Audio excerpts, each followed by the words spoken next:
예, 안녕하십니까 한라님들 강왕국입니다.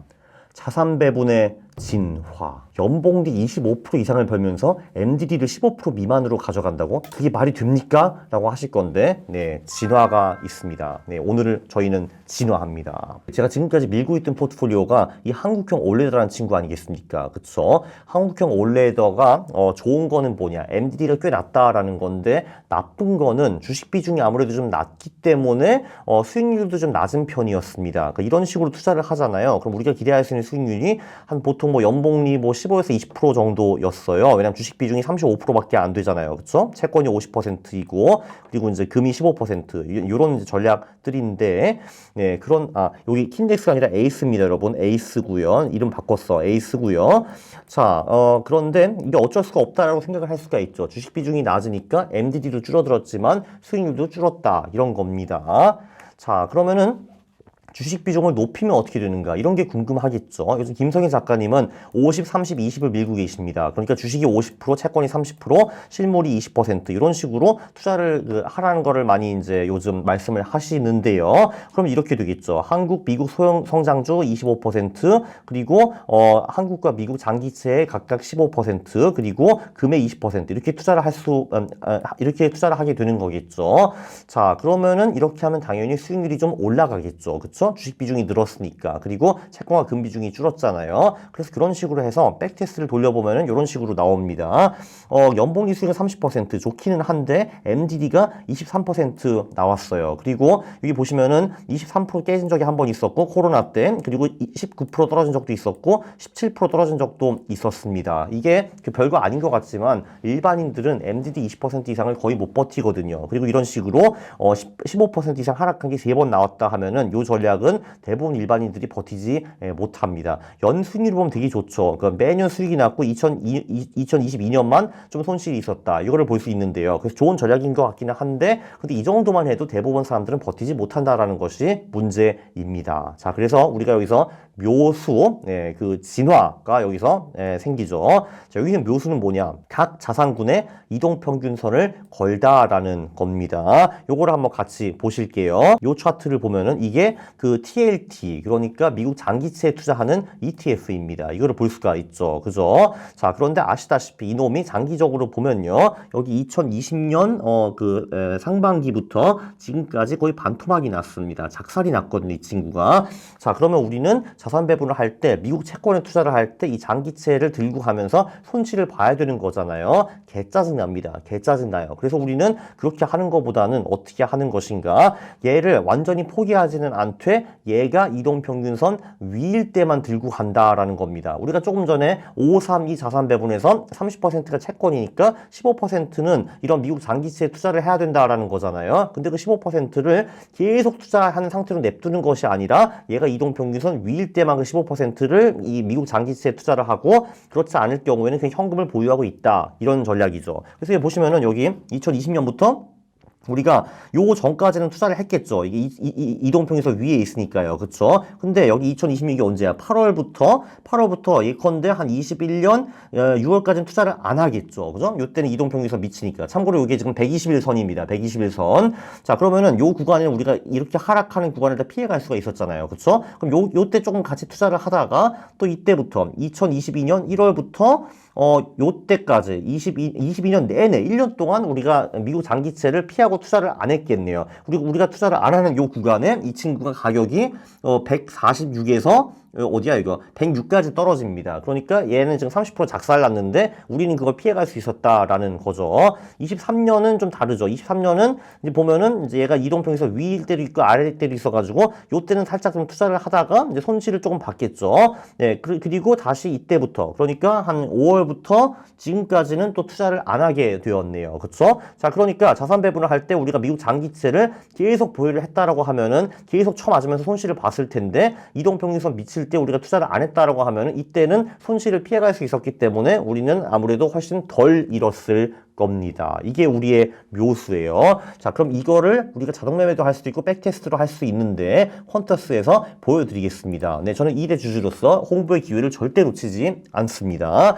자, 여기 보면요, 퀀터스 자산 배분 들어가잖아. 그러면 여기서 여기 제가 적어놨죠. 532 디폴 자산 배분 120 EMA 이런 식으로 적어놨습니다. 그래서 보면은 여기 이제 정적 자산 배분을 클릭을 한 다음에 초기 금액은 아무렇게나 넣고요. 본인이 돈 있는 만큼. 그리고 리밸런싱 월별로 잡은 다음에 여기다가 자산군을 투자했습니다. 제가 이미 소형 성장 가치 전략 요거 한국 거 미국 거 이미 저장을 해놨죠. 그래서 제가 끌어왔습니다. 전략을 25% 끌어왔고요. 네, 그리고 미국 자산군에 지금 여기서 중요한 건 ETF가 아니라 자산군으로 해야 됩니다. 그래야 좀 장기 백테스트를 할 수가 있어요. 왜냐면 ETF들이 아무래도 좀 짧기 때문에 그걸 쓰면 좀 별로 안 되고요. 네, 그래서 여기 미국 30년 국채 넣고 한국 자산군에는 지금 30년 국채가 없어가지고 10년 국채로 넣었습니다. 이렇게 해서 각각 15%. 여기서 중요한 거 환율을 반영하는 거 중요합니다. 왜냐하면 우리가 원화 투자자이기 때문에 달러 환율을 이제 원화로 환산한다 이런 얘기예요. 그리고 여기 금도 미국 자산군에서 찾아야 돼요. 한국 자산군이 아니야. 미국 자산군에서 금을 이제 넣고요. 이제 여기 보면 금이 나오거든. 금을 넣고 20% 환율 반영 이런 식으로 했고요.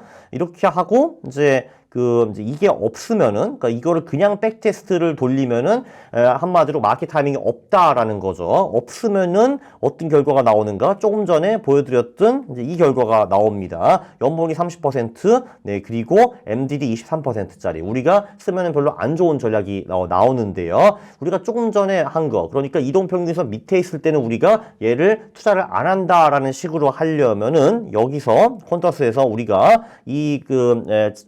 재진입 마켓 타이밍 요거를 누른 다음에 뭐 SMA로 하든 EMA로 하든 여기서 이동평균선을 넣어야 되는 겁니다. 그래서 제가 60일, 120일, 200일을 주로 해봤어요. 20일은 해보니까 좀 별로더라고요. 그래서 60일, 120일, 200일을 제가 다 해봤는데 결론이 이렇게 나왔습니다. 자, 하니까 네, 보면은 이제 마켓 타이밍이 없을 경우는 연봉리가 30%였고 MDD가 23%였는데 60 SMA를 써가지고 각 자산군이 60일 이동평균선보다 밑에 있을 땐 투자를 안 한다라고 하니까 연봉리 수익이 살짝 줄긴 했는데 MDD가 12% 거의 반토막이 났습니다.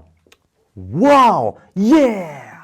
네, 그리고 제가 120 SMA로 써봤고 200 XMA로 써봤고 60, 120, 200일 EMA도 각각 써봤거든요. 네, 보시다시피 200일은 이제 200 EMA는 살짝 별로였는데 나머지는 보통 그래도 MDD가 눈에 띄게 줄어든 거를 볼 수가 있습니다. 그리고 여기서 이제 MDD만 줄어들고 연봉리 수익도 같이 많이 줄어들면은 안 좋은 건데 여기서 이제 큰 근손실이 아니라 이제 수익 손실이 별로 없었다라는 걸 볼 수가 있어요. 그러니까 30이 줄어서 한 25 정도 됐잖아요. 그죠? 25. 근데 25 정도만 해도 꽤 괜찮잖아요, 여러분. 그쵸? 근데 MDD는 23%에서 10대 초중반으로 줄어버렸다라는 거를 볼 수가 있습니다. 네. 근데 물론 이 전략은 자동 매매가 없으면 사용하기가 어렵겠죠. 그쵸? 왜냐면은 자동으로 맨날 이동평균선 계산을 해주고 그 밑으로 떨어지면 팔고 다시 위로 올라오면 다시 되사고 이런 거를 해야 되잖아요. 그게 쉽지는 않을 겁니다. 그래서 우리한테 돈을 바치시고 자동 매매를 하시라 이런 거죠. 네, 그랬고요. 고급용은 또 이런 것도 가능해요. 이게 이제 예를 들면은 우리가 돈이 뭐 1억이 있으면은 5천으로 나누는 건데 각각 5천을 자산 배분을 하되 한 친구는 60일 EMA로 이제 마켓 타이밍을 하고 이제 나머지 절반은 200일 SMA로 마켓 타이밍을 할 수가 있겠죠. 예를 들면 이렇게 하라는 겁니다. 네, 그러면은 보시면은 여기 200 SMA의 경우에 연봉리 수익 28%, MDD가 15%였고 60 EMA는 연봉리 수익이 25고 MDD가 14%였는데 근데 둘의 반반으로 투자했을 경우에는 연봉리 수익은 둘의 평균 정도 나오고요. 그런데 MDD는 좀 더 줄어들었다라는 거를 볼 수 있습니다. 27대 13이 나왔네요. 그죠? 27대 13. 네, 30대 23보다는 27대 13이 제가 보기엔 더 좋아 보입니다. 그게 훨씬 더 안전하고 스트레스를 덜 받는 전략이 되겠죠. 자산 배분의 진화. 제가 기특합니다. 아, 잘했어, 강원구. 네, 그랬고요. 요약을 하면은 새로운 자산 배분의 패러다임이 나왔습니다. 지금까지 한국형 올레더는 그냥 한국 주식, 미국 주식, 한국 채권, 미국 채권 금을 사가지고 1년 내내 보유하는 거였는데 얘는 각 5개 자산이 이동평균선보다 아래일 때는 싹 팔아버리고 다시 돌아올 때만 다시 컴백하는 이제 그런 전략입니다. 자산배분의 단점은 특정 자산군이 수개월, 수년 동안 얻어 터질 수 있다라는 거죠. 요즘 TLC 때문에 많은 고생이 있지 않았습니까? 그쵸? 그리고 심지어 이런 각각 자산들이 몇 개월, 몇 년 얻어 터지는 거, 그거의 확률은 100%입니다. 늘 자산이 계속 오를 수밖에 없어요. 아무리 좋은 미국 주식도 10년, 15년 동안에 수익 하나도 안 내는 구간이 나오고 그건 채권과 금도 마찬가지입니다. 근데 그거를 우리가 다 10년, 15년 동안 얻어 터질 필요가 없는 거잖아. 그쵸? 우리가 2평 이하일 때는 싹 빼고 나가면은 그 10년, 15년 동안 우리가 얻어 터지는 구간은 뭐 한 2년, 3년, 4년밖에 안 되는 거예요. 나머지 10년은 안 얻어 터지기 때문에 그만큼 우리의 수익이 올라가고 NDD가 줄어들겠죠. 이 방법으로 금손실, 아니 그 연봉리 손실을 적게 하면서 MDD를 상당히 줄일 수 있다라는 겁니다. 이런 영상이죠, 여러분. 진짜 돈이 되는 영상인데 나 알아. 조회수 10,000개밖에 안 나온다는 거. 아 제발 그러니까 좀 돈 되는 영상을 좀 보시고 왜 그 계절성이랑 무슨 뭐 화요 이런 거 좀 적게 봐도 된다. 이런 영상을 봐야 됩니다, 여러분. 네, 네. 이 영상 대단히 유익했거든요, 제가 보기에는. 그래서 구독과 좋아요 부탁드립니다. 싫어요 누르시면 제가 매우 싫어합니다. 감사합니다.